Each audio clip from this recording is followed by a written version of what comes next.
Consistent self-improvement, everybody. You are now listening to American gypC Podcast. I am your host, Classic, and I am here with my co-host, gypC.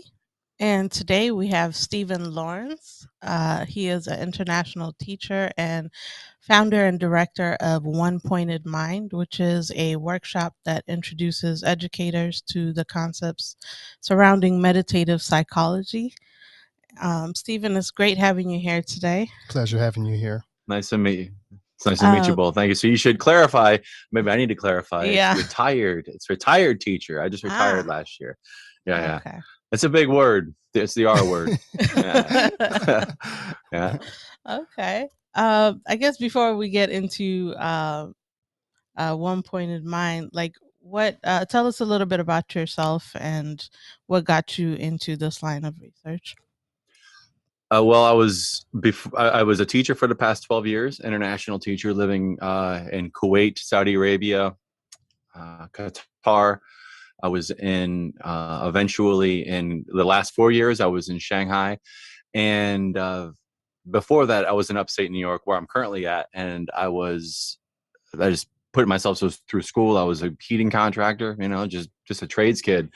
Through school, through academics, I wasn't an academic kid. So like many kids, with young boys, graduating high school in the mid 90s, it was, a lot of people were going to college, but it wasn't like a foregone conclusion that everybody was absolutely going to college. That's the way it is today. Back then, it wasn't quite there yet, So I just got a job in a warehouse, and one thing led to the next. And by the time I was, 25 or 6 or so, 26, I had the plumbing business. Did it for 5 years, started teaching when I was 31 and just retired, and started within my first year of teaching, I had noticed that I was going to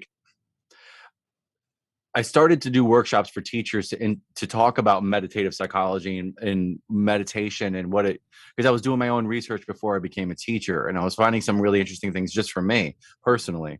Then when I became a teacher, it was clear and I'm saying literally the first day of teaching, I needed to do something because the kids weren't going to be paying attention.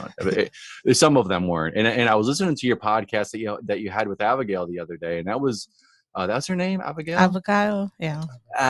Yeah. So, I was listening to that and she was talking about ADHD, and, so I'm a teacher in that environment with other kids. And I found a really strong connection between the work that I was in my own personal studies and into meditative practices, and then how it translated. So for my teaching career, it was always there. And finally got the opportunity to retire so I could focus full time on this and getting a PhD in clinical psychology. I'm transitioning into doing some therapy and working in the clinical settings at that level. And since being back, I've actually been doing some plumbing and heating businesses. I got jobs again. I just to get away from the computer, just to start, just to get out and just do a job here and job there. And now that I'm back in New York, not living abroad anymore. And so that's the roundabout way. That's what it is. And where are you from originally? Upstate New York. Upstate. New Yeah, York. upstate. Okay. Yeah. So what is meditative psychology? Because I don't think I've ever heard that term. So you've heard of meditation, right? Yes. Yeah, everyone's heard that. So in the field of meditative psychology, which isn't necessarily my focus in my PhD work, it's one of those schools of thought within the world of psychology or psychiatry. So I guess if you were to see, let's say like the field of psychology, all those people who study psychology, teach psychology, all the theories and philosophies and blah blah blah, that's the music industry, right? Mm-hmm. And then you've got hip hop, you've got soul, you got R&B, you've got country, you got jazz, you got all these, right?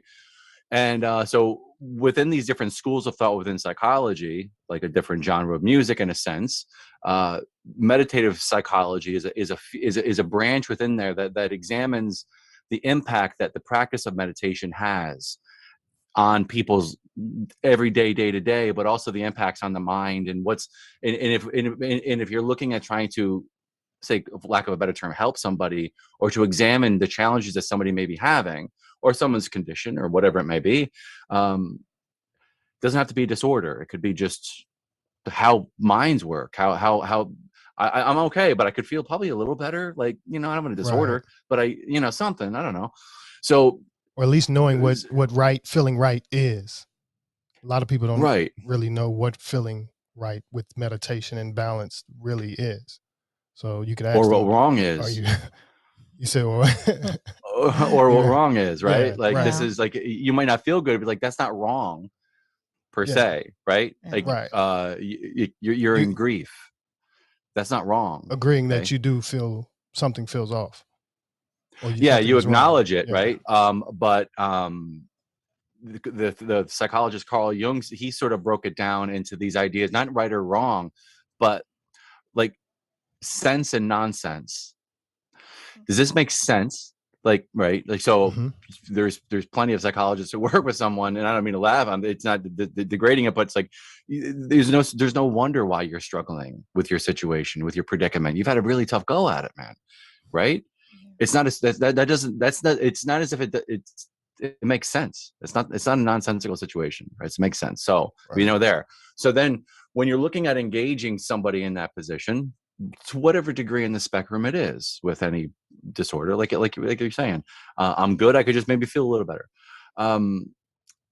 The meditative psychology looks at what meditation understands really intricately. What is meditation? What states of consciousness does that bring about? How does that impact the brain? How does it impact the body? How does it impact emotions? All these myriad of different. So you could look at emotions and disorders or whatever mental processes, and you can say, okay, I'm going to use the lens of meditative psychology to examine this. I'm going to use a humanist lens to interpret that. I'm going to use this other lens. Somebody writes a song. Willie Nelson writes a song. Ray Charles did it. It's now another artist is going to do it. Now another artist is going to do that song as well. So it's the same song, it's the same individual, but there's different interpretations of what's going on. Right. Okay. All right. So meditative psychology is approaching this to understand, okay, what impact could meditation maybe have on this particular situation? So it's just a way of looking at something, not the right one necessarily, just a perspective. So, like, my father is a carpenter, and I can visualize. I'm not really a carpenter myself, but even just a little project that I've done, I can visualize how much his brain has been churning as far as growing up, and how much he can focus on a carpentry job, and how much he can just really care about anything else out there in the world. But my father's never did meditation, and we kind of got into meditation around college. So I grew up in the church, but we were taught more prayer. I think I've mentioned this on another podcast, taught more prayer, but not too much on meditation. For him, he's been basically, working pretty good. And I'm sure even as a plumber. Have you always known about meditation during your plumbing career? And now as a plumber, how is it able to help you? Like, if my father, even though he just had his 70th birthday, and he says the greatest birthday or best birthday he's ever had, if I was to even try to introduce meditation to him, do you think, well, we already know that it'll have positive benefits, but how would that work? Or what kind of improvements do you think that it would have with his day-to-day as a carpenter? Now, he works alone right now, does all the jobs on his own. He's been doing it his whole life. So he gets job after job after job, and he stays moving. Got it. He's at peace pretty much. Yeah. Say finish. Go ahead. He's pretty much at peace. Single guy. Yeah. Lives alone.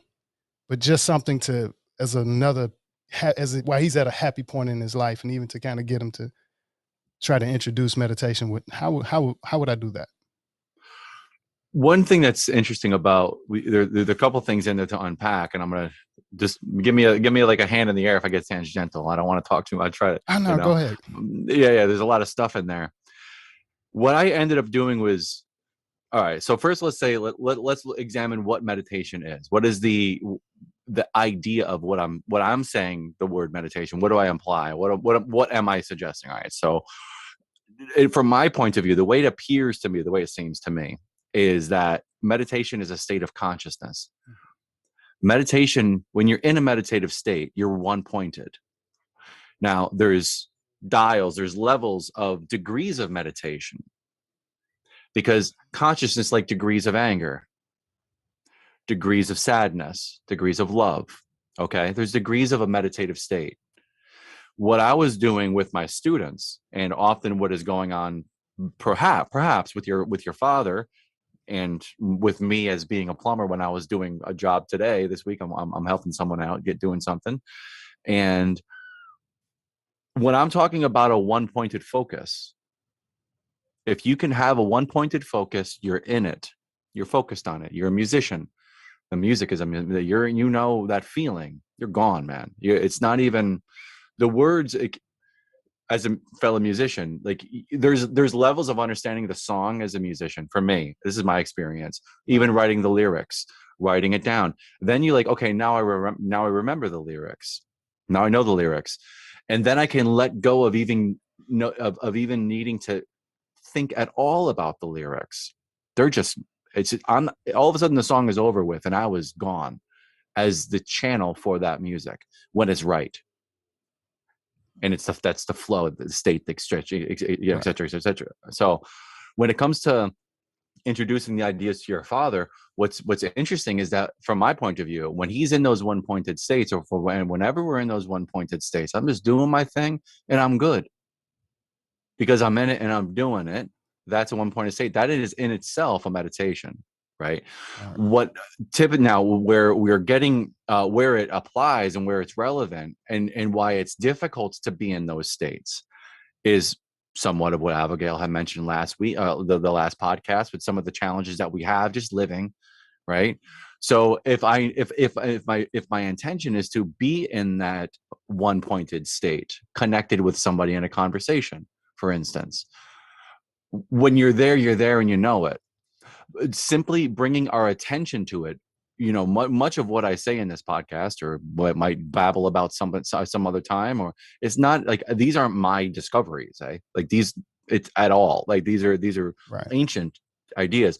The question is really trying to, for me, it was like getting into education, getting it into the day-to-day routine of a person's life, however that looks, which speaks directly to your question. So the way that would look would be for your father. Some people, they're in for 15 minutes, 20 minutes, seated meditation, eyes closed, nothing's around, doors closed. I'm in my seat, as they say. That's that, right? Yeah. Then there's the other, driving a car, one pointed, focused, no radio. You have a conversation with somebody, but you know, that's that, you know, no podcast, and not trying to get that extra text out while you're at the red light, even, right? Because it's not absolutely necessary, but the mind in that process is going to engage that. The beautiful thing about going into like a meditative state, which your father maybe has never experienced before. Yeah, I'm sure he's never.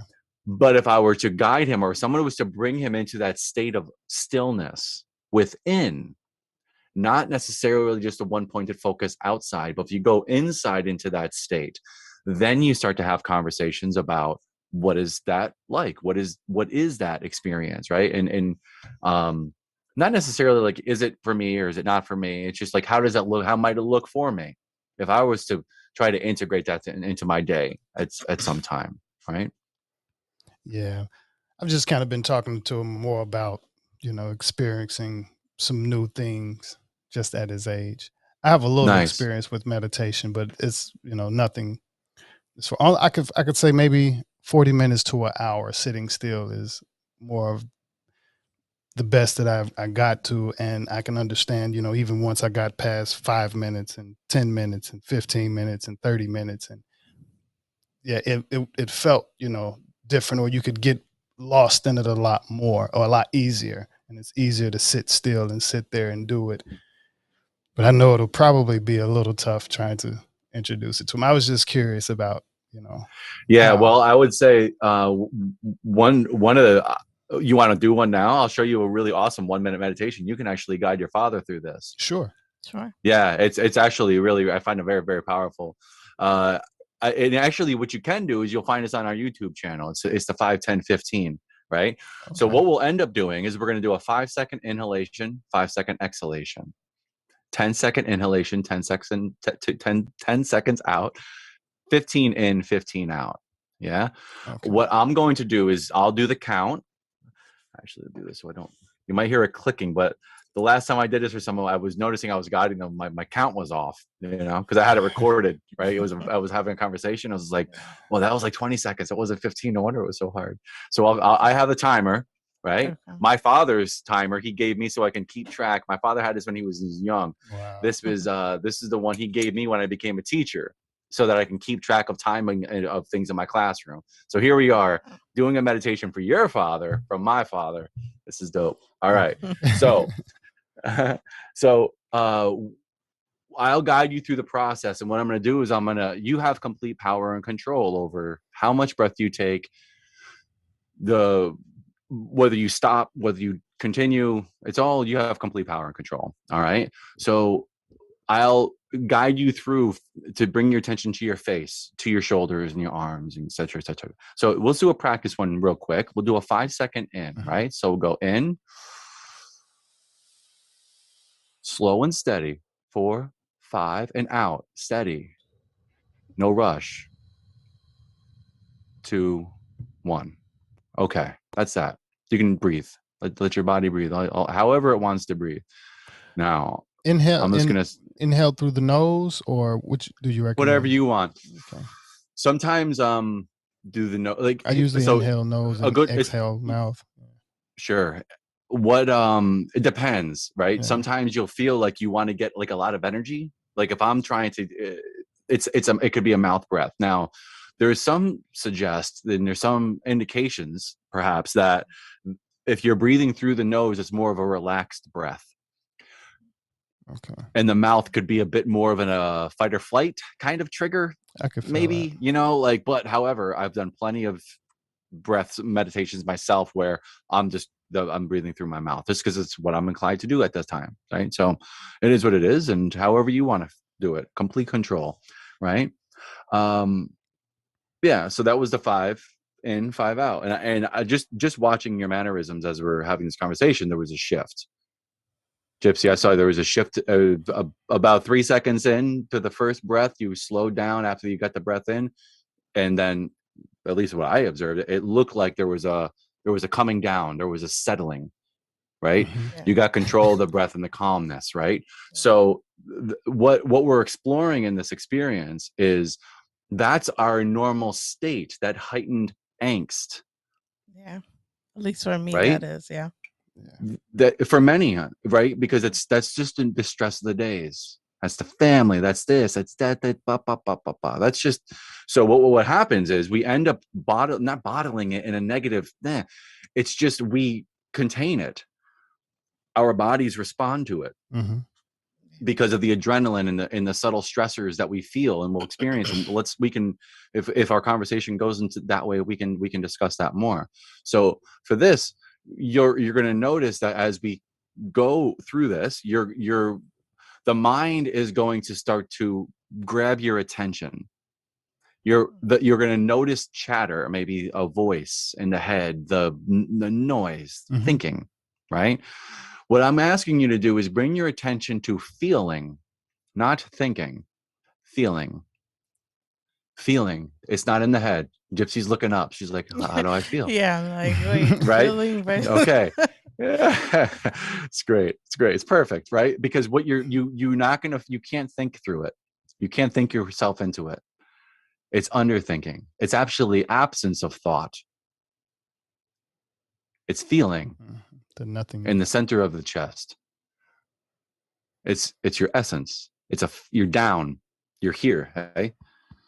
And you can feel the lungs moving as you take the breath. You'll feel the chest moving. You'll feel the belly and the arms, and right? And I'm going to guide you through. Just keep working your way. So what's going to happen is you're going to get into the thinking. Am I doing this right? Am I going to make it to the 10 seconds? Maybe I'm going too fast. Well, what if I'm going too fast? Well, if I'm going too fast, maybe it's not right. And he told me not to think of a purple gorilla, but here I am thinking of a purple gorilla. Blah, blah, blah. Right? Yeah. So you're going to notice that. Then what you'll do is no judgment here. It's not wrong. It's not bad. It's normal. Just be aware of the fact that happens. And when you can, move your attention back into the feeling with my guidance, with my voice. Keep going. Stay with me. And then after this, then we can talk about what does it feel like? What is meditation? What is a one-pointed state, right? I can't teach you. I can't tell you what a strawberry tastes like if you've never tasted a strawberry. We can't discuss it. All right. Got it. So Yeah. here we go. Got it. All right. Here we go. Not a big deal. Don't know. You know, just got a big old smile on his show. Worry. No, it's good. Here we go. Yeah, just simply close your eyes. Keep it simple. Simply close your eyes. If you want to close your eyes, you can keep your eyes open. No problem. So here we go. We're going to go in for simple breath of 5. In, nice and smooth. 4, 5, and out. 3, 2, 1. In. Nice and smooth. You can feel your face, your chest. 8, 9, 10, and out. Nice and steady. No rush. Use the nose, use the mouth. Doesn't matter. Into your shoulders. Now in for 15. Move down to your elbows and down to your hands. Fingertips to the shoulders. Feel them all. Now out for 15. Nice and steady. You got it. Complete control. Into the chest, into the face, the neck, around the ears. And 3, 2, 1. That's it. Keep your eyes closed. Keep the eyes closed. Let the body breathe as the body wants to breathe. You can feel the center of the chest.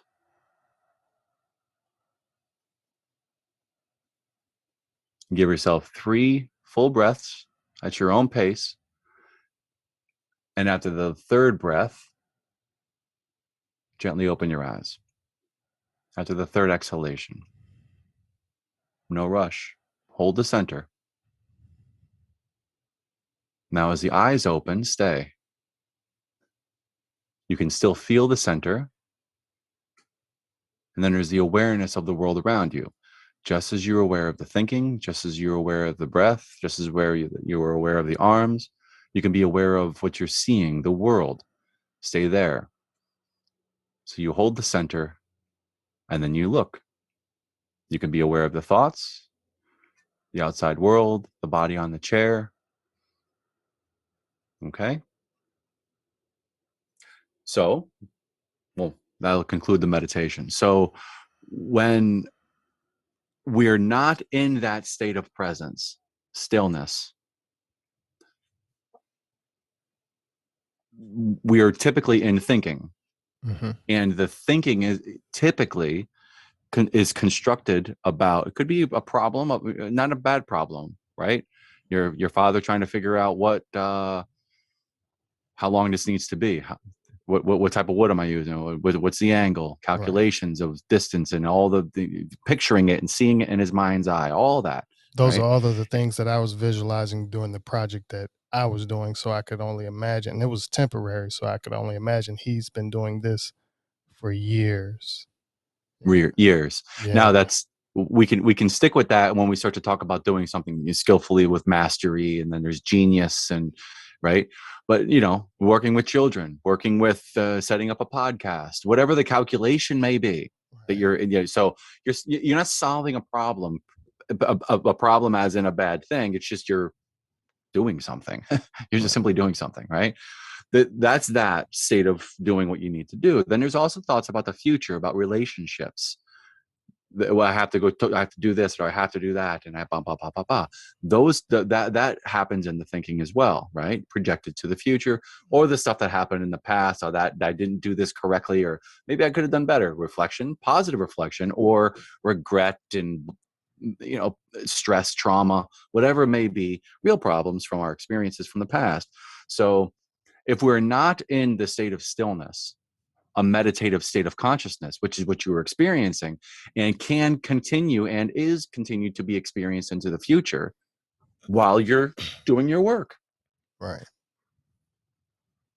And when you're not in that state that you begin to feel in a meditative experience, you're in the thinking. And then you start to notice eventually, wow, the type of thinking that's going on, the type of thought that is happening, I'm aware of the fact that that thought is happening. This is where meditative psychology kicks in. I am not the thought. I'm under it. I'm observing it. It's just something that happens in what we call the mind. So it doesn't solve necessarily everyone's problems, but it gives a perspective of what, if we're having challenges, angst and worry and stress and diabetes and whatever, so many biological disorders that are not even disorders, just ailments, sicknesses, heart attacks, strokes, whatever it may be. So much of it is engaged in thinking, in our relationship with thinking. That's what meditative psychology explores. Okay. So I know I've heard of different styles of meditation. In your research, do you feel like different styles of meditation produce different results in terms of like effects afterwards from the meditation, whether it's in your brain or physically? It's a good question. I had my PhD. I think my dissertation. I'm pretty sure I'm going to be looking at meditation as prescription. So what that does is looks at the different types of meditation practices, different traditions, but also dispositions of individuals. What is this person? What is their history with whatever it is that they're experiencing? Right? To what extent is it a result? To what extent is the difficulties that they're experiencing as a result of the brain and the functioning of the brain, for instance? To what extent is this a result of their past experiences or their current circumstances or situations? You're not going to meditate away your problems. That's just not going to happen, right? So what it does is it allows us a chance to be more skillful with the thinking in ourselves and our emotions and the body, and understanding a more I would call it a deeper understanding of what is actually going on with me personally, for instance, Right. or you. The different types of meditation, there are meditations that I can use in a therapy, and many others can use in a therapy setting, that will actually, how do I say replicate, but it will induce a psychoactive experience that's not unlike an LSD experience or some other type of psychedelic experience. That's using breath skillfully through a particular practice, but that's a 2-hour deep breathing, profound breath meditations, and they're ridiculous. They're magic. I think they're magic. But like, then you actually have a whole nother level of depth and emotional release, and alkalizing the body in real time, shifting brain centers, the whole area, just certain areas of the brain, they all but shut off, and you go into a completely different, even neural frequency, into a theta frequency. And when you're in a theta frequency in the brain, that's a deep meditative state, or even sleep state. I think it may even be the stage 4 sleep state, if I'm not wrong, the deepest state of sleep.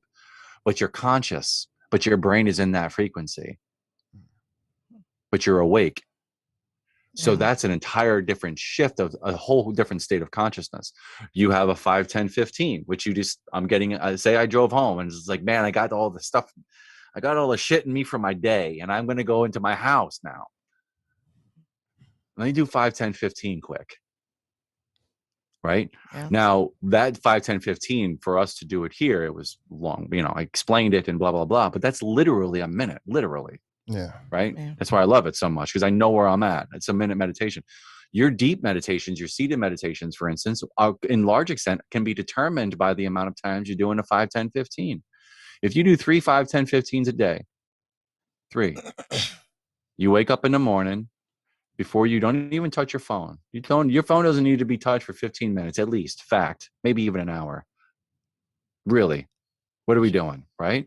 Yeah. Don't even worry about it.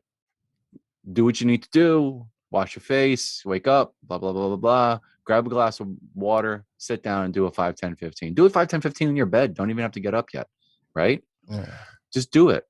And then at lunch, before you eat your food's before you. There's no phone. There's nothing else going on. Maybe people around, but like, get away from your screen, put your phone away, find yourself outside someplace if you can, or at least receiving sunlight in some way, seeing something green, something that's alive, and give yourself that space. Do a 5, 10, 15. Do a prayer. to follow, a little blessing if that's your inclination. If it isn't, just do the 5, 10, 15. Bring yourself to the center of the chest, open your eyes, and then just be focused with your meal, present with the food. Yeah. Right? Another great opportunity to be off your phone for 10 minutes. Just eat your food, feel it, taste it, and have a conversation with somebody. These are very little things that we do or don't do, which has profound implications for our day-to-day psychological processing and our ways of thinking, emotional balance. We're not even considering the implications or the connections between all of these experiences in the day and then the angst or the stress that we feel in our chest. It's interesting. Yeah, one of the tricks I had to keeping, like when I was consistently meditating every day, the trick was like I told myself it didn't matter how long. Like if all I had was 5 minutes, I woke up late and I need to get ready for work and all I had was 5 minutes. That's all I had. Like I can do a 2-minute meditation, a 5-minute meditation. But I You can do a noticed 3-second meditation. yeah, 3 seconds is fine. and you can keep the consistency a lot longer that way when you're just not judging the time. Just make any time for it. And I noticed when I did have a gap, it's just chaos happened in the brain, and it took a few times before I noticed the pattern. Like it was me not got used to meditating and having a certain balance, and then I stopped, and then all the chaos started over time. I love the analogy of the calm pond. If you throw a pebble on a calm pond, then you'll see every little ripple, but if it's stormy out and you throw the pebble, you won't see anything. Exactly. It just goes, right? Yeah. So when we practice at least the best we can, just considering this, just looking at opportunities to be one pointed in a meditative seat, perhaps, but even just going about the day, thinking about it, then that's exactly right. Then when the emotion kicks, then you can notice it when it's happening, and you can deal with it. You can observe it. And it's what I find interesting about it is that it becomes less personal. The thought isn't me, but oftentimes what we do, and I do this as well, as not as if, I have a mind, I have an ego, I do, whatever. But, right. but often it seems that if the thoughts just happen, they're coming into my awareness. I was coming this evening, a handful of stuff that was coming into my office area to meet you, right? I just finished the dishes, dead nice dinner, blah, blah, blah. And the thought appeared into awareness. Don't forget to stop into the bathroom on the way through to get your glasses. Interestingly, where does that thought go? It just appears. Yeah. Right? Yeah. It's not me. I didn't create the thought. I became aware of it, or didn't. There's 60,000 thoughts a day that happen in the mind. So many of them are just repeated nonsense. But there are certain ones that get our attention. And if the quote unquote nonsense ones are of anger or of resentment or of fear or anxiety based or typically ego based. Ego is this interesting idea that at least as it's used in like the yogic concept, the ancient yogic sages, they had this idea, ahankara, and it's roughly translated essentially as the ego, but not like Freud's ego per se, like as like a type of thinking. This gets muddy when you start to compare different philosophies and use the same words. It's like because they don't necessarily imply to mean the same thing, right? So the way that the yogic sages perceived ego is that it's a part of the mind that creates the individual itself. So essentially, if I didn't have that function, I would not perceive you and perceive me as being separate. Right. So we wouldn't have a conversation, right? Right. So it's the eye maker, essentially. So this eye maker then develops this idea that it's separate. And then from early childhood, we realize that everything is outside of us. Nothing is inside. If I want food, I got to go to the mother. If I want warmth, I need the mother. If I want to be nurtured and cared for, I need the mother. If I want protection, I need whatever, a mother. And then you start to engage these different relationships with different people as we work. And then that's our default mode, as they say. It's the default mode of like, you turn the computer on, Macintosh is the default. You turn Steve on, the default mode is Steve, right? Or gypC, Right. whoever, right? So the thoughts often about the anger, the resentment, whatever, they're very often ego based, and it's I am here, everything is there, I lack, and I must acquire on the outside to achieve whatever it may be, or to prevent something negatively from happening, right? So if I have a fearful thought, it's, as they say, it's often a fear of losing what I have or not getting what I want. I have a fear of losing what I have or not getting what I want, one of the two. And you can respond. You might not even be aware of it. You're probably not even aware of it. But I what's just have to interesting think is the about it, body is right? aware of it. The brain is aware of it. And then the brain drips adrenaline. The brain drips the fight and flight chemicals very, very subtly, very subtly. Not like I heard a lion or a dog's running at me, and then you feel it immediately. It's actually doesn't even reach the brain. It actually just the body just releases it, right? You flinch. It doesn't even reach the brain. The spinal cord processes that. That's how fast it is, right? So if we have these fearful thoughts that we're not aware of, and the fear, the brain just does what it does. It's just a stupid mechanism. It has the senses, and then it responds. If I have anger, it's about the past. I have a thwarted desire. I wanted something, I didn't get it. I wanted something, I didn't get it. I wanted something. Steve wanted something. The ego wanted something. And the idea was that it needed to be acquired in order to enhance something. Something. And I didn't get it. Something, but I didn't get it. And therefore, there's the anger, right? Sometimes it's legitimate, and it's not all a bad thing. Fear isn't always a bad thing. But when it's undetected, then what happens is it builds into the body, and that becomes the default mode. These practices of going into that calm pond, go into that space to calm the pond. When fear hits you, you feel it quickly. Then you can examine it. I feel it now. I feel it. It's not in the thinking. I feel it here in my chest or my belly. Belly, for me, a lot in the belly. And then I can examine it. What am I afraid of? I feel the anxiety. What is it? Oh, okay, that's what it is, right? Yeah. Rather than being fearful and being in that, as you said, chaos. What a great word. It's chaos. Feeling. Yeah. But it's hard to get your brain to actually, put up that, I guess, the okay mechanism to where it keeps you from, shooting out that fear, with those thoughts, or to being able to filter those certain thoughts. And, you know, even if it's a random negative thought, and you can just be able to turn it into something positive. I've kind of noticed in some of my beginning stages of meditation, I was working as a vet tech assistant in Georgia, and it helped with my day, period, because certain things, like I said, didn't trigger those types of things. It really helped keep the fear to a minimum and keep those certain anxiety stabs to a minimum. So I definitely understand what you're saying on that. Mm. What would you say to someone that's like, I can't meditate. I can't sit there and quiet my brain, or else like negative thoughts will start pouring in. What are some ways that you can encourage them, I guess, to meditate? Or at least to find a way I'll, to control those thoughts. Yeah. I would first, honestly, I would probably joke and say, "Welcome to the club." Yeah. Yeah, right. Yes.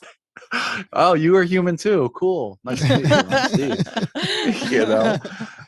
Yeah. Well, first, I would say, so sometime, well, yeah. Here's the thing: those negative thoughts are always there. They're not there just because you're sitting in meditation, Right. Yeah. But you're right? distracted the other times. So.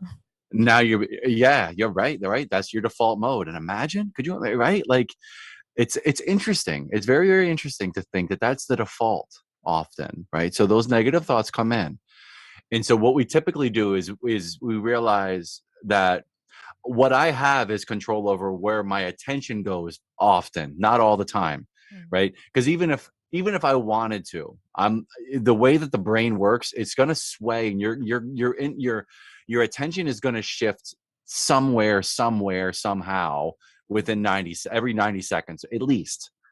Yeah. At least. right? One thing, we were, as a teacher, we were noticed, I had learned that you really need, particularly with, it depends on the age, but you need a transition every 11 minutes or something like that. You need something that changes the dynamics of what's going on. You can't necessarily sit and lecture, right? You can, but you got to do something different, because otherwise people, as much as they might be interested, they literally can't. That's just, they're just not going to, right? You go out and you come back again. You go out and go out. So if I'm talking to a room of 100 people at any one point in time, I can predict that 1/3 of that crowd is not focusing on what I'm saying. Yeah. And then when they are, another third isn't. Right? And when that other third is, the next third isn't. Right? So it's just a cycle. And when we're in this state, and gypC, to I guess speak to your point, you begin to divert when you become aware of the fact that this is the type of thought that's got my attention currently, I'm going to bring my attention someplace else the best I can. Now, if what's probably going to happen is, when you're in these experiences and they're going in and out in meditation, they're often going to notice that it's the same type of thought, or it's the same situation, and maybe the relationship. There's something that's going on in that person's life and day at that time, and that's the type of thought, right? It could be anxiety about bills, or it could be just, what do I have to get at the grocery store? And don't forget this. Oh, and then don't forget that, and don't forget that, and don't forget that, right? And that's a grocery store list that's going off in the head. For that person, I would say, then you need to do a better job of making a grocery list during the week. Right? So then when it's time to do the meditation, you don't need to worry about, you don't have to try to hold on to it. You can let it go. Right. So when the grocery thoughts come in, you can sacrifice, as they say. I don't need to worry about this now. It's not something that I need to try and remember. Now, if it's like, oh, don't forget broccoli. Okay, well, now when I'm done with meditation, I'm going to put broccoli on my list. But don't resent the fact that the thought of broccoli came up, because then you're just caught up in the resentment of broccoli. Right. Yeah. So if like a tip for like, if that happens when you're sitting there in a meditation and you kind of spiral out of focus, any tips for like a good reset? How can you, all right, reset and then get back into your focus and move on? Let's do it right now. The three of us go in for 5 seconds. Deep. Go in. Don't overthink it. Just breathe in. 4, 5, out. Steady, smooth, control. No rush. Nowhere to go. 5 seconds does not go quicker because you want it to. 2, 1. That's it. Right? Open your eyes back up again and carry on. Okay. Bang. Right? So if now, like I had mentioned, though, often practice is going to help a lot. The practice. Okay. If you don't get good sleep, if your sleep is off, you got a bad night's sleep, the meditation is going to be more difficult. Yeah. Facts. It's just the way it is, because the processing of the brain. If you're underhydrated, that's why I suggest get a glass of water. If you're not a huge water fan, just put some lemon juice in there, a little bit, just a squeeze, and get something going. I'd rather say you need to be a water fan. If you're not a big water fan, you need to become a water fan. You can do it. Yeah, you can do it, because totally. If you're hungover, it's going to be tough to meditate. It's just whatever. There's so many factors that are involved in why our mind and brain and body is doing what it is at any one point. If you're under a particular stressful situation, not just broccoli list stuff, but like, no, man, I have a serious issue, like something really that is a problem, right? I have a medical condition, or I have chronic pain, or I have chronic things that are preventing me from, they're just taking me out, right? It's all the same. It's interesting with say, if you have a client, or if I were a psychologist and you have someone who's suffering from chronic pain, the only treatment of chronic, not the only treatment, but you're not going to give something to get rid of the chronic pain. That's the definition of chronic pain. It's there and it's not going away. And it's probably going to be with you for the rest of your life. And it's uncomfortable, and it's debilitating. It's preventing you from being able to go out to the mailbox, and you're 30 years old. right? That's tough to deal with, man. You want me to sit in meditation. The thoughts about what the individual would want to do or be able to do is going to come up in their mind. It's going to appear, right? Yeah. So the treatment for chronic pain is psychological very often. The most effective treatments are psychological treatments.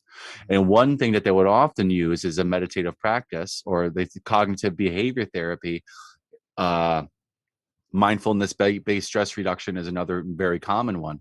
But what ultimately is happening within the world of this philosophy is I'm going to be in a space where I'm aware of the resentment of my chronic pain. I'm not in the resentment of the chronic pain. And if I can hold something outside away from me and see it, I can decide what am I going to do with that energy right now. I can take that thought, and if it's a debilitating thought and it's a worry and it's legit, it's not just something that's getting in my way, but it's a serious thing that I need to help people with serious issues, then you can sacrifice it and you can turn it. Some people, I often would put it into a fire in the center of my chest, or I could visualize a fire in front of me, and I can take that and I can vision it as literally, I would vision it as being a stick. This is for me, a stick, and I put it in the fire and I just watch in my mind's eye.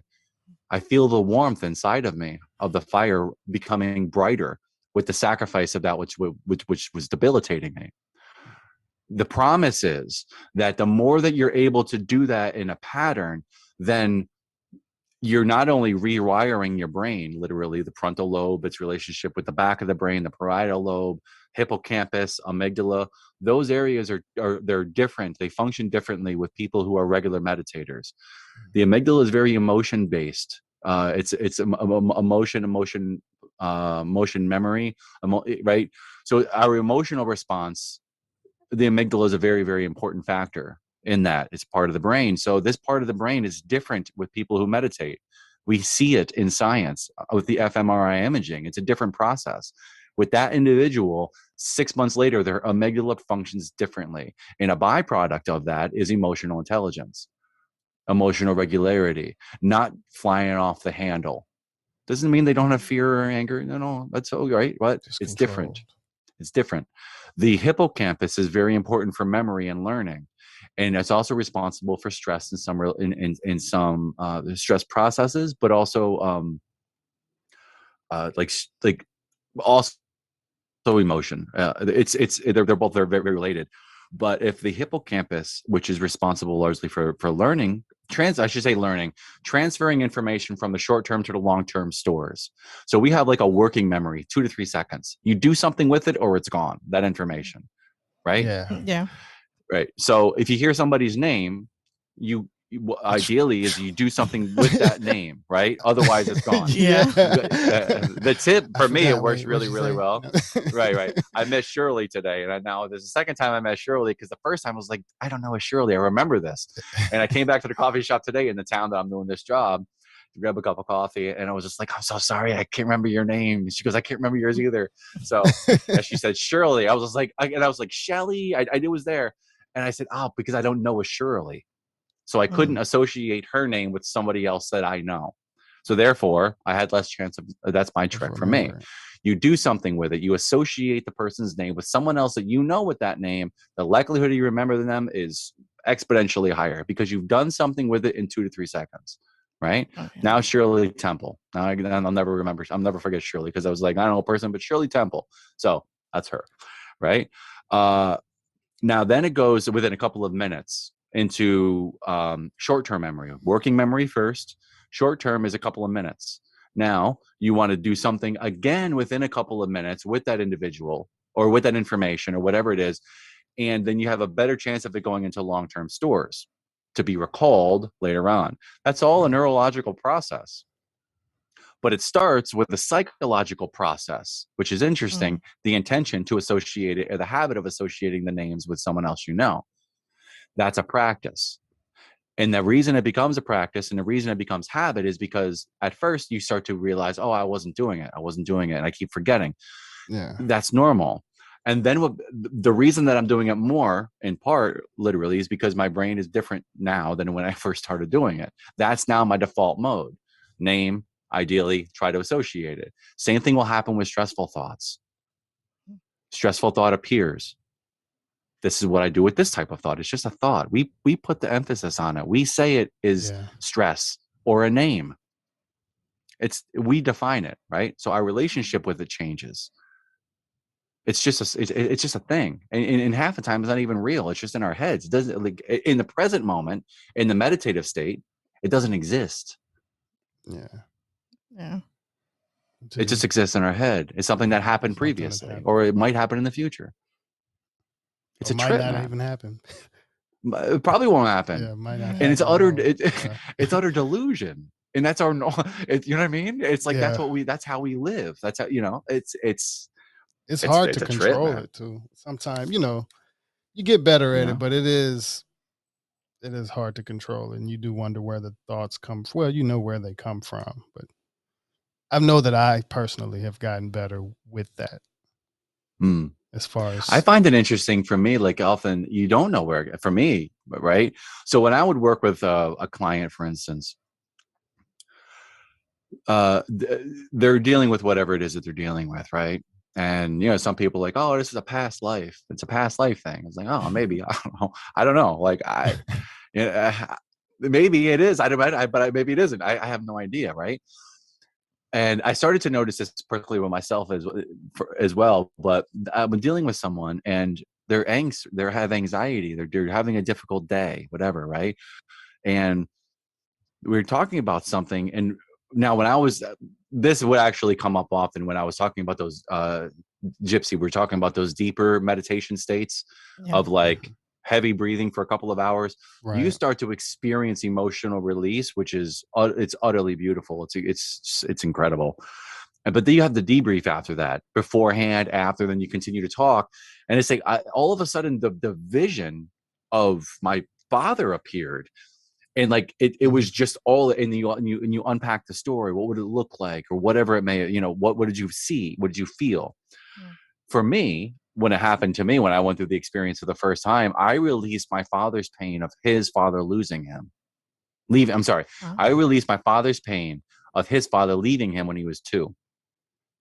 It's something that's always been there with my father throughout his whole life. My conclusion was, for me personally, my understanding, I tried to contemplate it, our parents are blobs, 2 blobs of whatever they're made up of. Take a piece of one blob, a piece of another blob, and you put them together, there you are.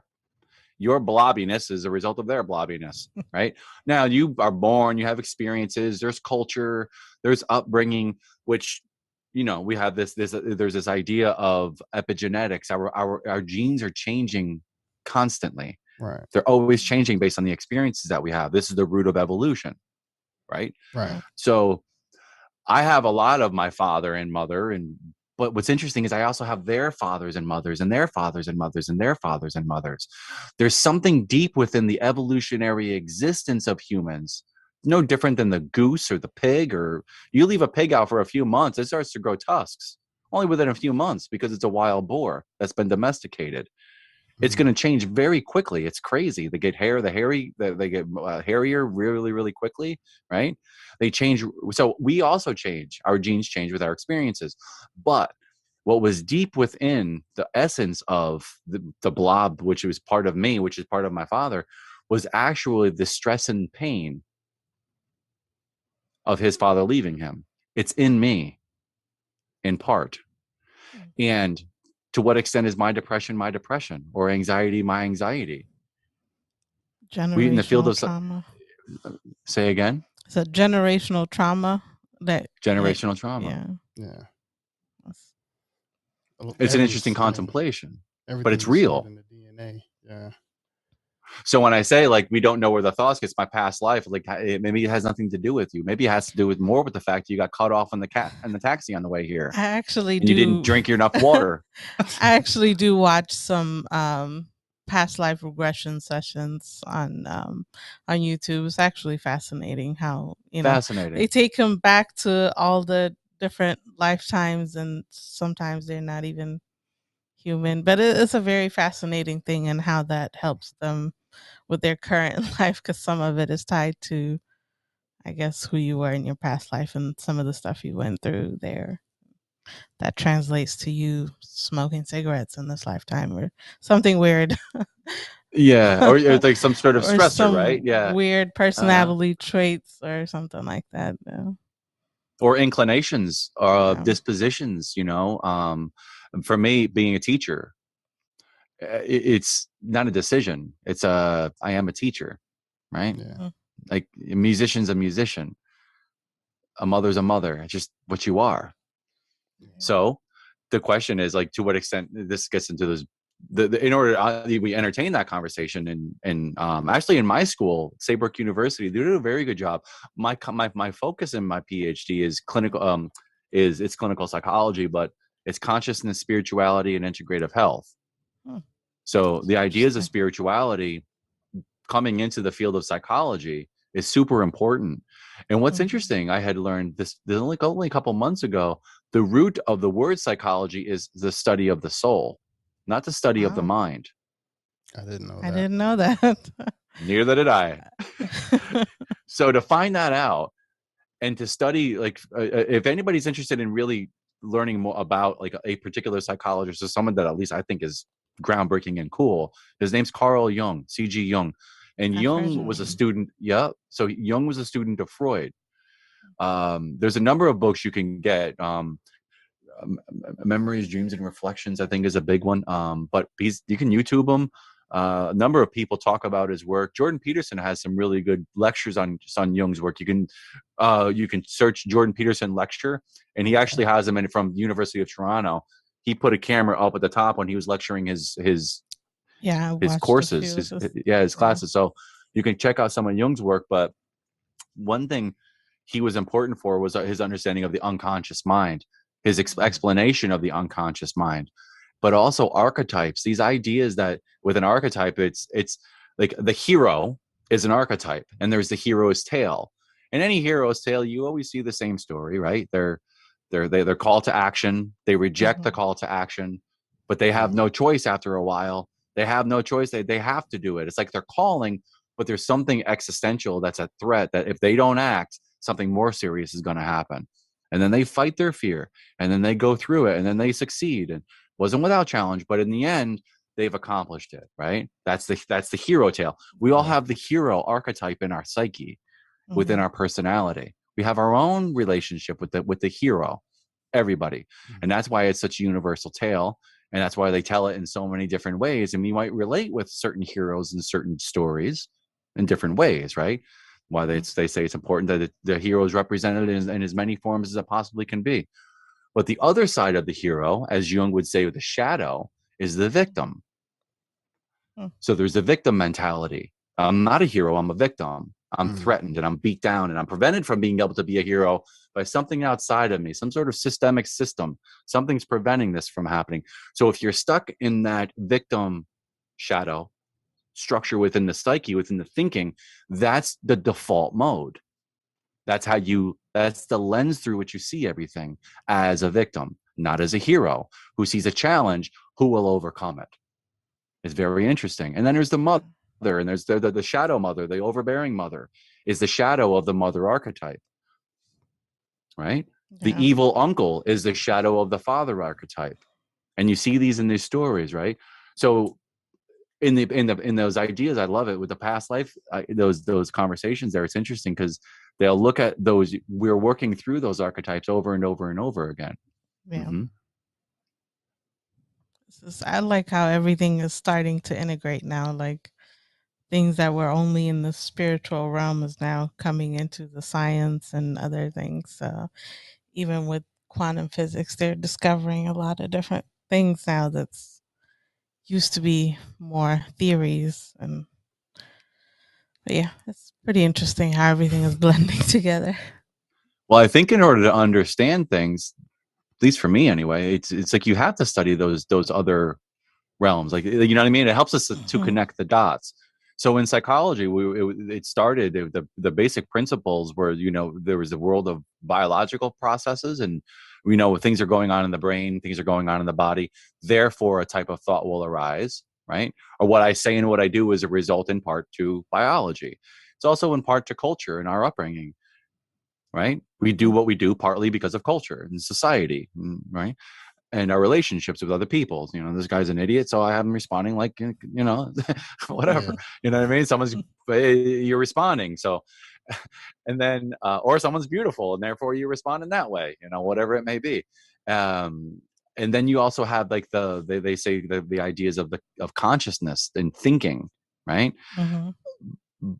Cognitive processes. So they would study the mind and cognitive processes. And now the fourth pillar that's coming in is the spiritual element. And the idea is ultimately we're all spiritual beings. We're all seeking meaning in one way or the other. Yeah. So if that's kind of a given coming in, we all have a brain, we all have something that drives us spiritually. Does it mean we have a soul? I don't know. Does that, right? But there's still, if nothing else, there's a drive towards something of beauty. There's a drive towards the unknown. There's a curiosity about, and we have our own relationship with it and how we all want to define it. Do you think that the hero's tale and the victim characteristics or behavior is something that you're born with, or something that's developed in the youth and you kind of grow into and become that? I think yes, and you're definitely. So the way that Jung would break it down, what he would say, we have all these archetypes, a whole bunch of different types, right? All these different ones. And the hero and the victim are essentially the hero is, right? When the hero appears, the idea is that where they have the archetype, that type of that happening within the mind and within the person, particularly the personality, you're going to have the shadow automatically. With the existence of one, it's going to create the shadow. So that's all there within the personality. So we have apparently within the unconscious, Jung had this idea of this collective unconscious mind. Someone, not like a hive mentality, but like it's a collective unconscious that humans share. Yeah. And his conclusion was, because if he went to different cultures, all the cultures had the same stories or types of stories. Yeah. And they didn't communicate with each other. But they all had the same stories. Most, if not all, I don't think you can't say all, because all is all. But most civilizations or tribes or groups, they would have music and dance. They would have a belief system. They would have some sort of projection about what made things work. They all had language. Those are things we come with. How it manifests is culture bound, conditioning, right? So you can be in psychology, they would say you're predisposed towards something. Predisposed doesn't mean you're predetermined, though. So you're predisposed to being a quality musician, but you're not predetermined to be a quality musician. It's not a given that you're going to be a quality musician. You got to practice, and you got to put in your time, right? So when we have that within the mind or within the psyche, within the collective unconscious, you're born, and the collective unconscious works into your unconscious, and then from your unconscious into the conscious mind as thought. That's where it appears. And then when you become a student of it, of your own relationship, you become a student of your own mind, using meditative and one-pointed practices to pull you under it and pull you into a state of presence and stillness and quiet and feeling, from which you look at that happening. And then you start to dissect it, right? Mm-hmm. And then you can say, okay, this is the relationship. This is what I'm seeing. And it's going to happen with people, but you can look into societies. You can see it happening in society, the heroes and the victims, and it's there. It's very, very prevalent, right? Yeah. So anyway, when you ask the question, are we born with it, or is it developed? The answer is yes.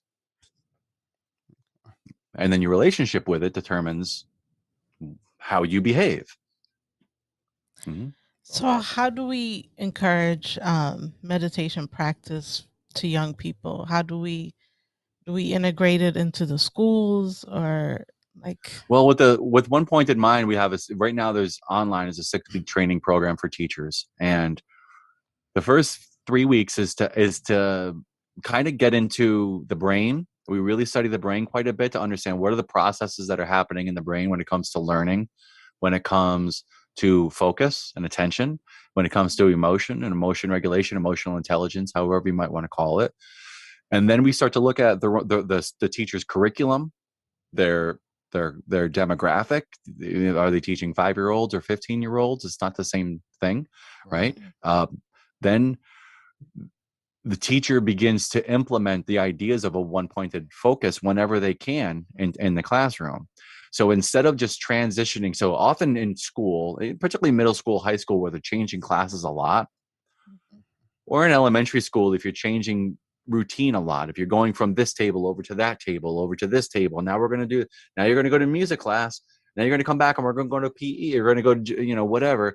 Elementary, you're going to go, they're coming from recess, they're ripping from outside, and now they're going to come into the classroom, and the energy is transforming the space immediately. You got, now you have 23 7-year-olds ripping in here, sweaty and excited and blah, blah. Okay, now we're going to read whatever we're going to read. No, we're not going to read. They're not going to read. You can try, but they'll struggle, right?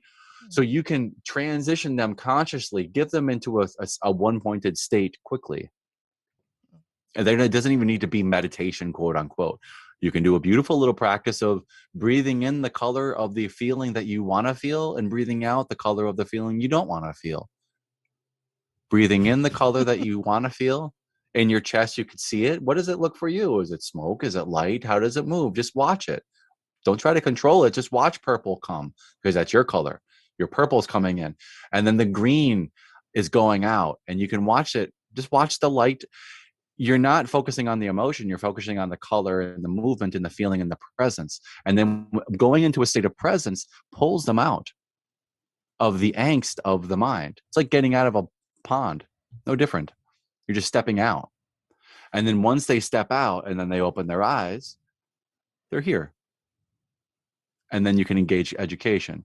Now, what you've done in that is you literally rewired the brain.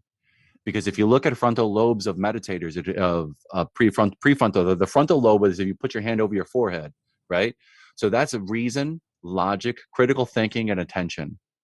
The parietal lobe behind basically in the back of the brain, not the cerebellum, but the back of the brain, that's transfer of information and knowledge. The parietal lobe in the frontal lobe, they find in certain types of meditation over periods of time, regular, nothing fancy. It's just putting yourself in a one-pointed state of meditation.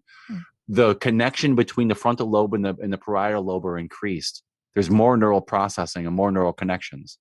The hippocampus changes. The amygdala process is different. So you're literally, when you're putting yourself into a meditative state, you're changing the structures of the brain, which then change the processes of the logic and thinking in the mind. They're interdynamic. One impacts the other, which impacts the other. Sorry. I said, I wish you had a diagram or a chart to where you could show us the parts of the brain. Yeah. But I'll have to watch it back and look at it. I have the PowerPoint. You want to get I got PowerPoints. I'll definitely check it out. Yeah. Right. But it's a cool thing. Yeah. It's a really interesting conversation. And then the teachers make it their own. We have the week 5, they get an opportunity. They can study an area that, so Avril, I keep forgetting her name. Abigail, yeah.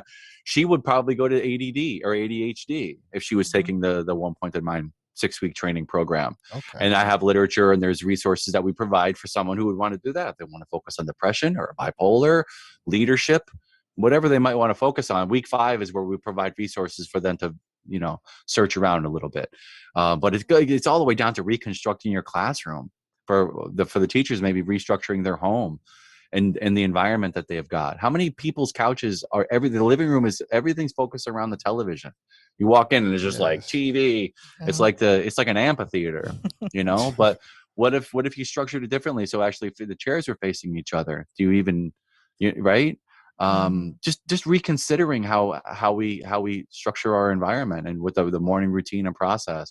But yeah, there's quite a bit to it, but it's worth it, I think. I mean, if I think back, if my teachers knew these practices and techniques, I think I would have been a different student. Yeah. I think if I was taught this isn't talked about in education.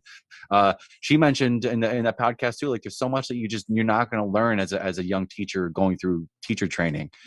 Okay. You're not going to get this in university, but they should.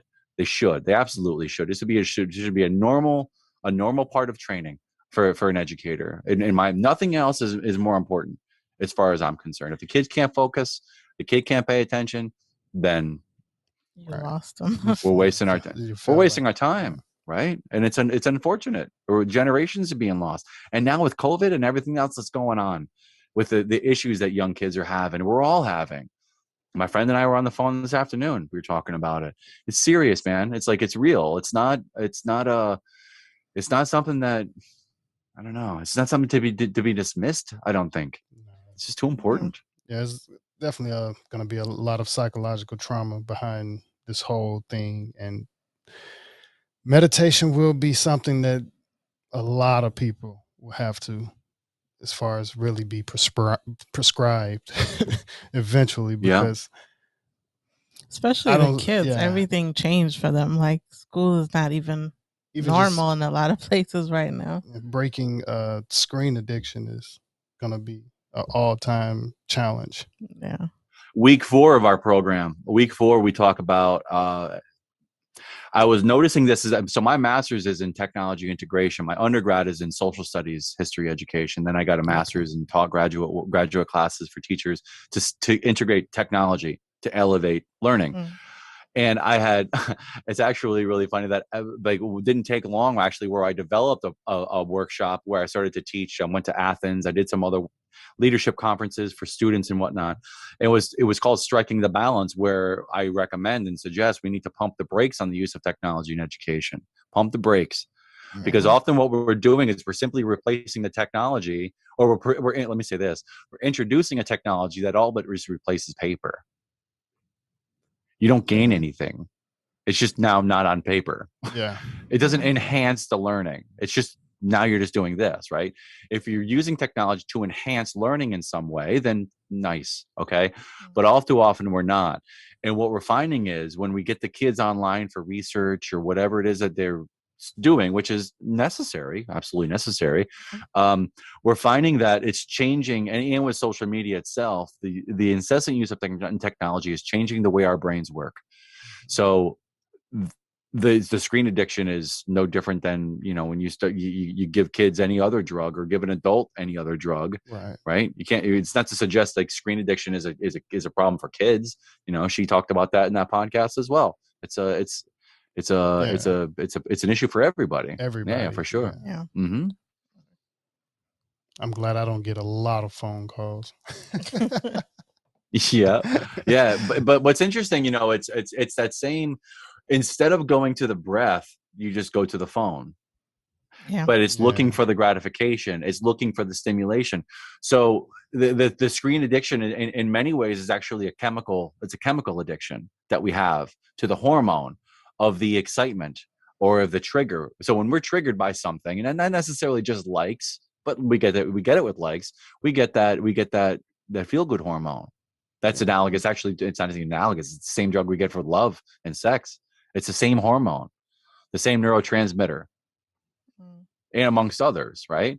So when we see that YouTube video that's like, oh, this is going to be a good one, we get that it's a physical addiction. That's what we're seeking, is the drug. So the question is, what do you do to replace that and to break it? And it's not an easy answer. It isn't at all. But culture is a big one. Your family's culture, particularly for the kids. So many stories that I've had with parents dumbfounded by how much control the kids have over their own technology. Yeah, it's tough now. I just don't understand. Because even, I've had family where they're struggling between like, do you introduce like the iPad to them early on, or I know family that didn't want to introduce technology to the kid, but then realized that they see benefits in the learning that they get from the technology. But then it's like, where do you draw the line between like, I guess, screen addiction and like getting value out of the technology? It's kind of hard now. Trying to decide as a parent. Yeah. You just got to manage those cutoff times very, very well. You guys are parents? Well, no. I have a daughter that's basically Yeah. an adult. So, yeah. For us, how old are you guys? I'm 43. I'm 38. 34. 34. That was a general question, gypC. I wasn't asking you directly, but you happen to answer it. No, I'm not I'm not one of those But I people think that care. you guys are so I'm not that much. I mean, but like even those 8 years difference that we may have, it's not nothing. And I'll only say that because it was such an interesting change culturally for us in the West and many other people as well.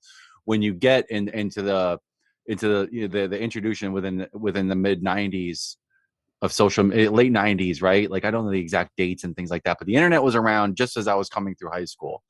Anyone behind me, that was normal, completely normal. Middle school, we didn't have it. It didn't exist. So we were doing card catalogs and library, blah, blah, blah. For me, it didn't exist, right? And then in my late teens and early 20s, then Facebook started to pop up and what's this about and blah, blah. I'd already established my sense of identity, my personality, my interpersonal dynamics. That was already established long before that stuff came around. Right now, what's happening is these kids, their interpersonal dynamics are established on a screen, on those not in a face. Right? Not with the eyes, not with the movement of the mouth. So that matters a lot, man. And how we develop it's on and on. It goes in complete circles. That's a podcast alone, which still wouldn't suffice to understand the complexity of what it all is. So for me, it's about, there's like Silicon Valley executives send their kids to school that don't use technology on purpose. I didn't know that. Because they understand. Yeah. They know darn well. And many of them also, and I know this firsthand knowledge with my own family, family member who is a Google, he's in California, but he's up there. And brilliant kids, utterly brilliant. My cousin, she was borderline genius going through high school, just crushed, right? Meanwhile, I was a plumber. I became a plumber. But she married a guy, and he's he's an executive, and their kids very little technology, if any. Many of them, during the week, there's no technology. And then the weekend, they get a couple of hours to do their games and whatever, and that's it. You do puzzles, you read, you draw, you do whatever, do something, right? The difference is that it requires your active engagement, and it's tangible and it's kinesthetic, not screen. So when I started to do the plumbing jobs these past couple of weeks, just to help some people out, I found it very interesting because for the past 6 months, I've been working on the computer completely. Getting OPM running, my PhD work and blah. It's all, everything's online, emails and social media posts and interviews and cutting stuff down and making movies, and it's all there.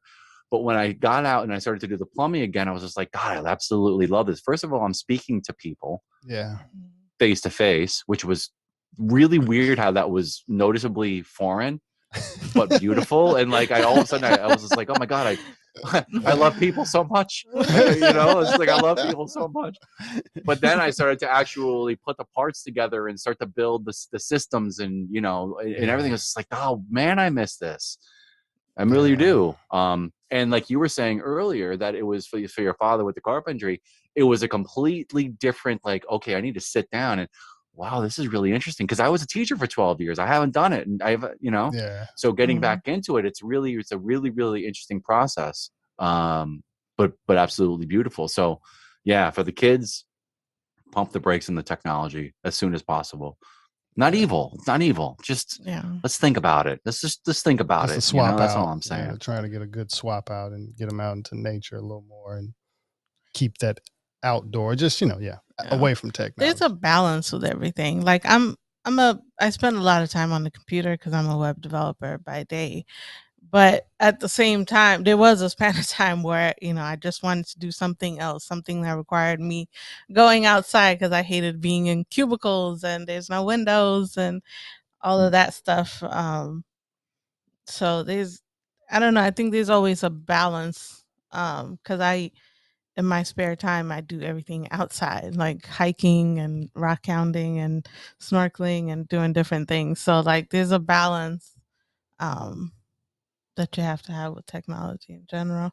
It's not saying it's evil and you don't need it. We do need it. It's helped us in society, but there's a lot of that depends on where you live as well. How often It you can get does. outside. yeah. Yeah, we were in Shanghai. I was in Shanghai for the past 4 years, and prior to that, I was in the Middle East. Taught in the Middle East for 8 years, and man, when it's hot and you're in Saudi Arabia, it's like, dude, it's hot. It's hot, you know. So what's And you your go outside and it's just dusty, windy, and it's just like, it's 120 out here. Oh my god. Yeah, yeah. So I guess I'll go back on YouTube. No. So what's your favorite place that you've traveled so far? Man, oh man, that's I love it's to it's travel. funny. Yeah. You know, when I was in New Zealand a couple of years ago, we went to New Zealand for Christmas, and I was wondering, I was like, is this the most beautiful place I've ever been to in my life? New Zealand is just stunning, just stunning. The South Island, just they filmed Lord of the Rings there, so it's like it's crazy, it's so beautiful. But I think my conclusion was that it's like ice cream. Yeah, like what's your favorite ice cream? Like, maybe cookies and cream, maybe a little mint chocolate chip, little Rocky Road. Today's coffee, I'm getting coffee. You know, so it's like there's so many. Like, you know, you when you find yourself standing in front of the pyramids in Giza, and if you really stop, you can't. Like, I don't know how you don't cry. That's happened to me somewhere before. I haven't been to the pyramids, but nonetheless, I definitely want to go there. But in Milan, the Duomos, the cathedrals there, and I've seen pictures of it. But when I got there, I got out of there's like an underground metro. I got out and I'm looking around like, where is it? And it was right behind me. As soon as I saw it, I was like, I got teary eyed because I'm like, I'm into architecture, and Europe is just like amazing for that. And it was just so much detailed in the building, and it was just a piece of artwork basically, and it just like blew me away. And what's interesting about, as you're saying that, when we were speaking, you know, let's relate it to our conversation that we're currently having about one-pointed focus and meditative states and emotion and movement and connection and feeling, truly feeling. When you see that, it's bang, right? Utter presence. And then what we do is we start to label it. We start to try to define it. That's our first move. That's the way the mind is. That's the way the brain is. Make sense of this and understand it. But there's something underneath there that's beyond the interpretation. Yeah. Right. And that's that feeling. And if we can resonate with it, and if we touch it as much as we possibly can, from my experience, that's what's tapped when you're in a deep meditative state, that stillness. And you're more likely to resonate with things, you're more likely to notice those things because you're present with them. You know how many times, like, you could walk past that over and over and over, and we've done this. I've done this with people. Walk past them every day, not even paying attention. I'm not, for no good reason. It's just, that's the way my day was, my life was. I didn't know them that well. And then when you really sit with them and really focus with them and you get to know them, it's like, what a beautiful person. Like, just ridiculous. Right. And so it happens so often. Our walks, japa, Japa, take a japa walk it's a beautiful meditation. Anybody can do this. You find a mantra. A mantra is a word or a phrase that brings it. The idea is that it's going to invoke a certain feeling or bring something forward, right? Mantra meditation or something. What's that? Affirmation, more of? Could be an affirmation. It could be a prayer. As we mentioned before, you talk about prayer and religion. It can be a prayer. It doesn't matter in the sense only that it resonates with you. That's all that matters, that it resonates with you. It could be anything, right? But preferably not an egoic, superficial. The mantra isn't the visualization of a red car, right? That's not what we're looking for. The mantra is vibration, something that, yes, and that's right. You could call it a positive vibration, or maybe even a higher vibration. Okay, but yes, enhancement, something that's going to, anyway. So Om Mani Padme Hum is a popular Buddhist one. There's there's countless ones. Isha. I used one for a while. Isha it was translations of Jesus. Just I heard it resonated. So I sat with that for a while, months. I sat with Isha. And then you hear it in the center of the chest. So your awareness moves into the center of the chest, and the voice doesn't come from the head. The voice comes from the center. And that's where you hear it, in the center. So when you practice moving your awareness down and the sound of it comes from the center, you sit there and you listen to it while you're walking. And then you just observe the trees without labeling it as tree, but you see it and you observe it, just as you see the cathedral. And you don't need to define it as cathedral. It's just looking. And then you said you notice the intricacies. Well, notice the intricacies of a leaf or of the bird that you're walking by without the label of it, just purely looking, purely seeing, not labeling. Listening to the mantra. That's your 5-minute walk, or that's, after lunch or before lunch or midday, get out, do whatever it is that you need to do. You can do the dishes with your mantra in the center of the chest. Do the dishes with that, right? And you're there. So gypC earlier asked, what do I do? How do I tell a friend, or if they're dealing with these things? Using a mantra as a practice from that noise, that whatever the negative noise we could define as negative per se, just bring it back to the mantra. Just keep coming back. And then the more you divert, another analogy they use is like a river. If you're trying to divert the movement of the water of the river, if you take your finger one stroke at a time, you'll eventually reroute that river. But it's only a little bit of water. And then as the more water runs, the water will begin to dig its own trench. And then the water will ultimately divert from the current river direction to the new river direction. Same with thinking, same with thought. And you're talking about years of work from my experience, years of work. But anything worth losing, the only thing you have to lose is worth losing from my point of view. Yeah. I don't think you lose anything with meditation. No. Yeah. Absolutely nothing. Get a lot of peace of mind and understanding for me. It's just the consistency, being able to consistently do it. Yeah. So if you focus on the idea, from me, but the conclusion ultimately was, if I can put myself focused on the ideas of just being one pointed, that can help me a lot. That helped me a lot, And I couldn't call it meditation because I was teaching in the Middle East at the time. And if I used the word meditation, it was in Muslim countries and there was negative connotations with the word. Wow. I was going to ask, actually, like, you're going around the world and teaching this stuff, and it's like, do you find that some cultures are already equipped with the information or have a culture that helps them understand it a little bit better? Or do you feel like certain countries received it a little bit better than others? Yeah, it's tough to generalize. Yeah. I would say it's a trap that we can find ourselves into and not to discredit your question, because it's a purpose. It's a great question. What I had found with the Middle Eastern countries, particularly with Muslims, they were more disciplined, to say, like they would do their prayers. I had seen, from my point of view, and it's not an original thought, but prayer is a meditation. Yeah. But you can also be in a state of prayer where it's an egocentric prayer, where I am here and God is there and everything's outside of me. You're not going within to commune with God or godliness or that experience, the divinity. Go in and commune with it and feel it inside. That's a different prayer, and it's a different state. So I thought it was really interesting that they do their prayers, the typical Muslim prayers, 5 times a day. And living there was cool because you hear the call to prayer in the mosques. It echoes. They send it out even 4 a.m. It's the prayer going out. The megaphones, man, they blast it. They blast it. So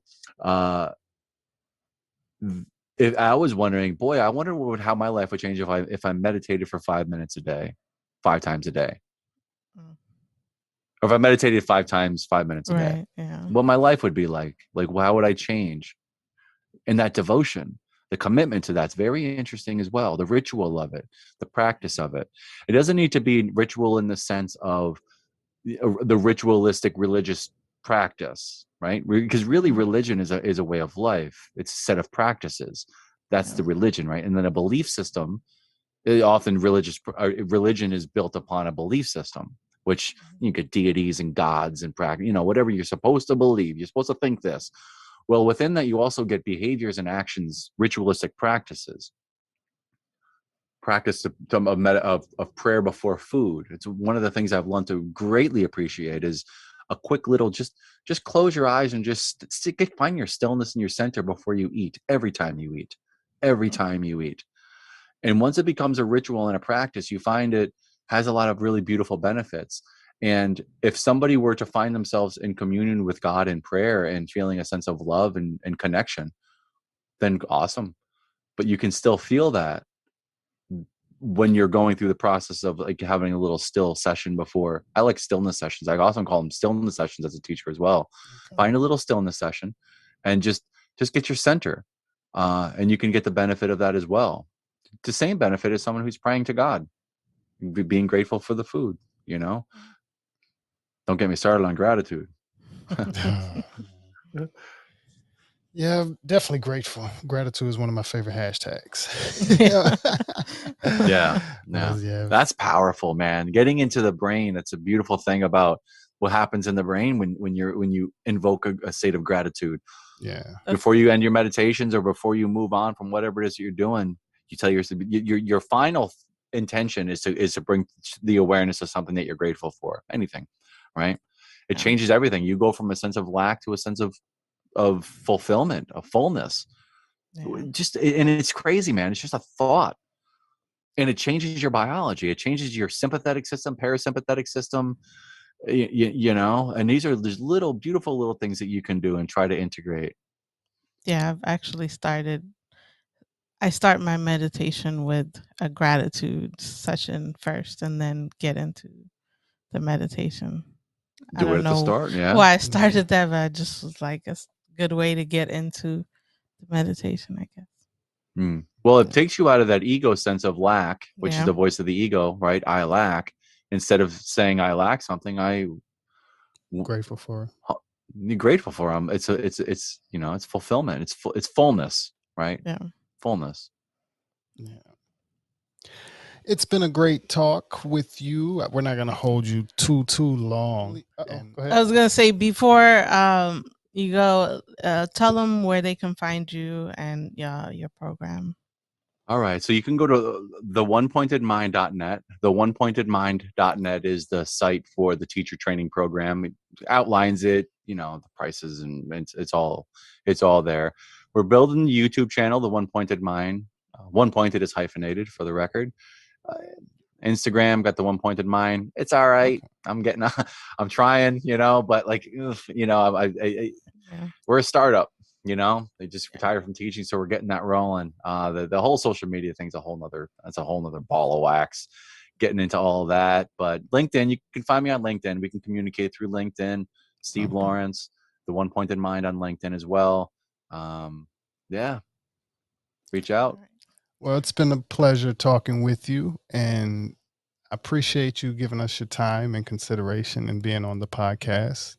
We'd like to thank everyone that has been listening, everyone that has been supporting, pressing like, sharing, commenting, and you can find us at AmericanGypC.com, gypC spelled GYPC, and you'll find all our links to our merch, YouTube channel, and our Patreon for our memberships. And thank you for listening. Thank you again, and consistent self-improvement, everyone. Thank you, guys. Thank you.